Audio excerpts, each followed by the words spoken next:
So I'm with Brenda Barros, and she is the chapter president of SEIU 1021 General Hospital in San Francisco. Brenda, welcome to Workweek Radio. What's going on here today? I'm here because we had a union meeting late last week, and something really outrageous happened. One of the union stewards was in the meeting, and his manager barged into the room, was very rude to him, like, get up, come back to work, that kind of tone. And then he left, right?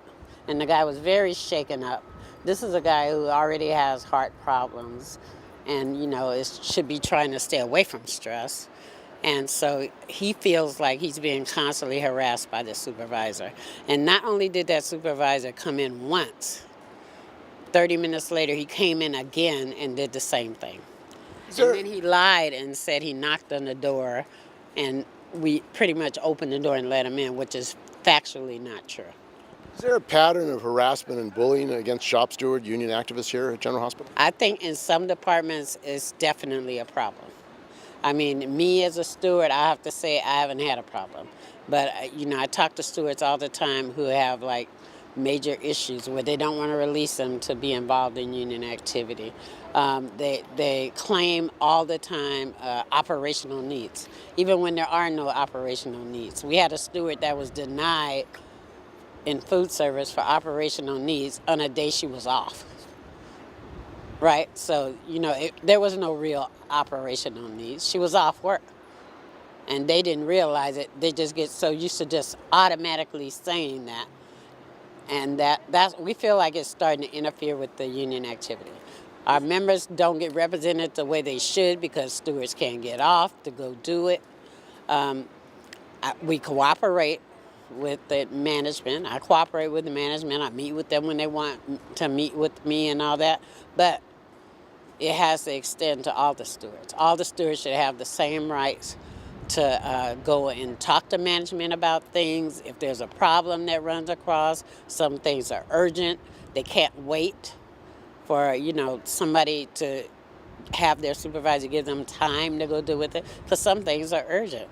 I mean, I had to go sit with the RN who was fired, and what I believe to be a witch hunt.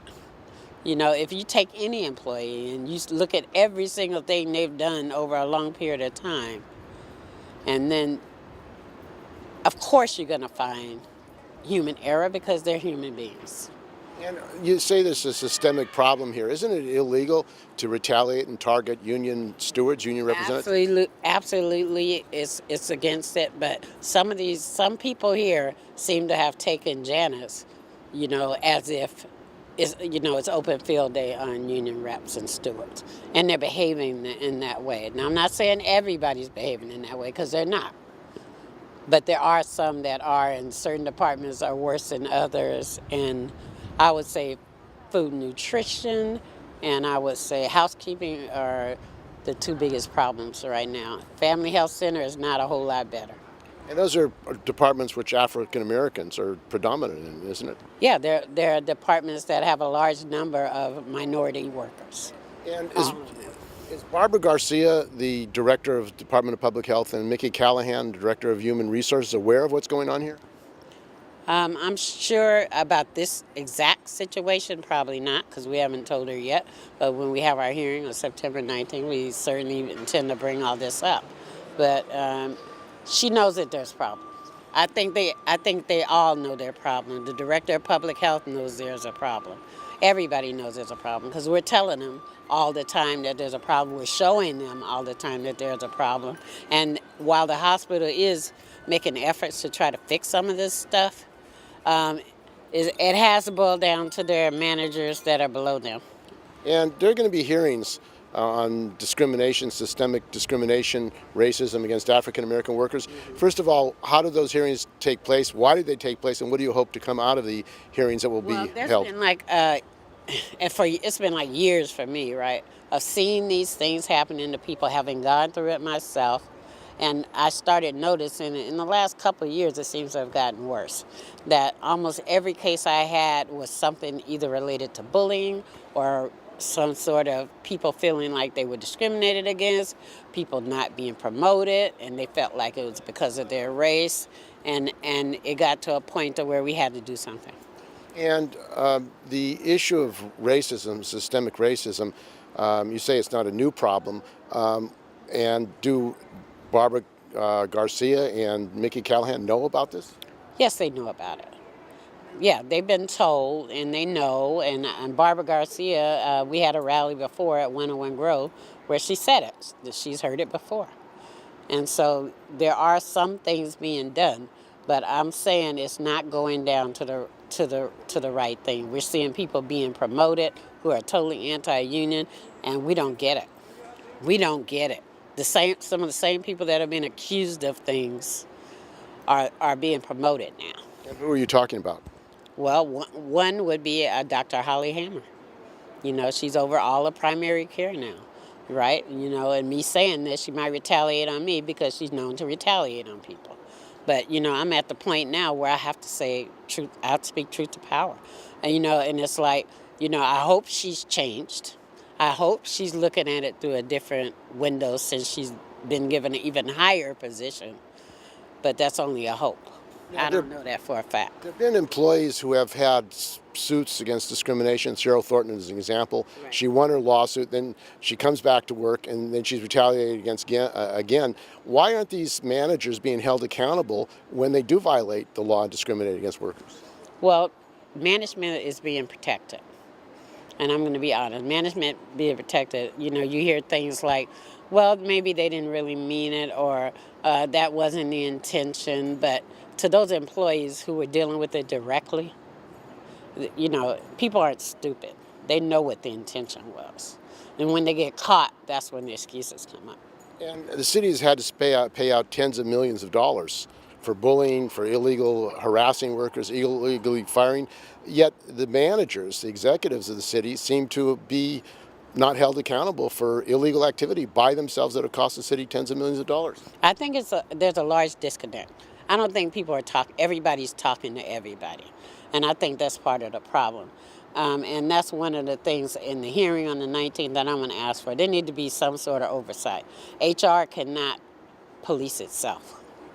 And so you're calling for oversight. Are you calling for all city workers to go to this hearing and speak out about what's happening? I'm calling for all city workers, any city worker that's had any kind of problem with discrimination while working for the city of San Francisco, past or present, because I know a lot of people felt like they got pushed out for age discrimination and various other reasons. I think they all should show up September 19th. The press conference is at 10.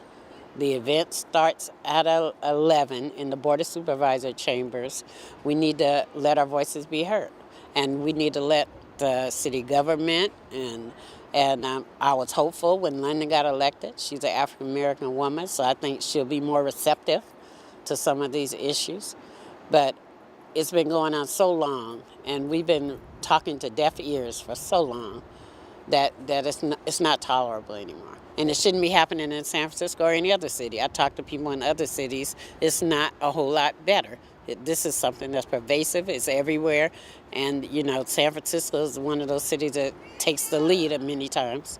So we're hoping they take the lead on this. And what does privatization have to do with it? Mark Zuckerberg has got his name on this hospital.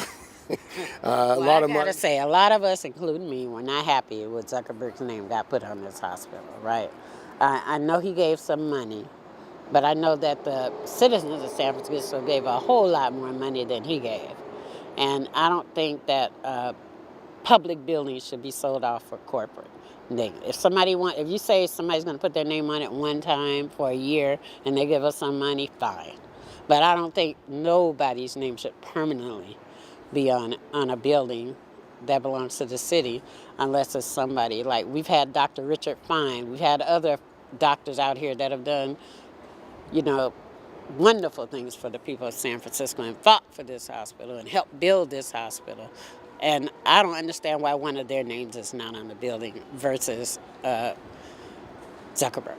Do you think that the business aims of privatization as far as how a hospital should be run, a public hospital, has an effect on the workers here, that the privatization is having an effect on how the hospital is being run? I think Privatization partially because we're as city employees are seeing more and more of what's done here taken over by UC gradually, right? And that's what we see, right? They keep saying it's not happening, but that's what we see. That's what we see it, and we see it all the time, and we see it coming in all different kind of ways where we're trying to emulate UC and copy the management structures of UC and all this other stuff. And some of it is just this new phenomenon they call lean that they're applying to public health. Lean is what, getting rid of employees and more management? Well, I'm not going to talk totally bad about lean because lean on itself is not bad.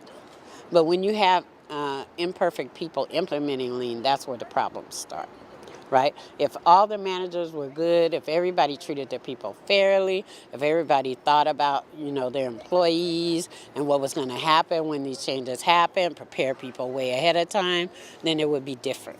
But that's not what we see happening. It's rapid improvement. Okay, you do this today, you do this tomorrow.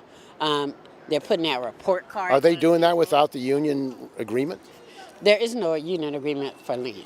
We asked for a meeting for a long time ago, but it's never happened. The city's refusing to meet with us for a lean meeting first for all this lean that's being implemented, because it's not just public health, it's citywide. Is it illegal to do that without agreement of the union? They're saying that it's management rights to figure out how they will operate, right? That's within their rights. But they refuse to think about the fact that it impacts us, right? And a part of our contract says we have a right to have meeting confers over workload issues. And lean is definitely changing workloads. Epic, the new computer system that's coming, we know that they got changes planned, but nobody will tell us what those changes are. So that goes into what I said, where they're not giving us a time to repair. We're not preparing people. I think there's one department where I see them doing it, and that's in medical records. I've seen it nowhere else where they really are preparing people for these new changes that are coming with this, because they're talking about changing people's jobs and all that. They won't tell us directly, but it implies it in a lot of stuff we see. And we feel like that's a form of dishonesty. They just won't be honest about what their plan is. We've asked for it over and over and over. What is the strategic plan for the implementation of EPIC? And we have not gotten it. They keep saying it doesn't exist. And I have trouble believing that a multi-million-dollar system like that they have to spend all that money on, that they don't have a plan for its usage. And the stress on the workers here, the health department, and the lack of staffing, is that causing a problem for your members? Absolutely. I mean, people are getting stressed out. There's probably more people out on disability right now. And that's costing the city money? That's costing the city money that I've ever known. There's so many people that are hurt with workers' comp. Like even in my clinic, there's a counter that's injured people over and over and over again. I keep telling them about it for years, and they still won't fix it.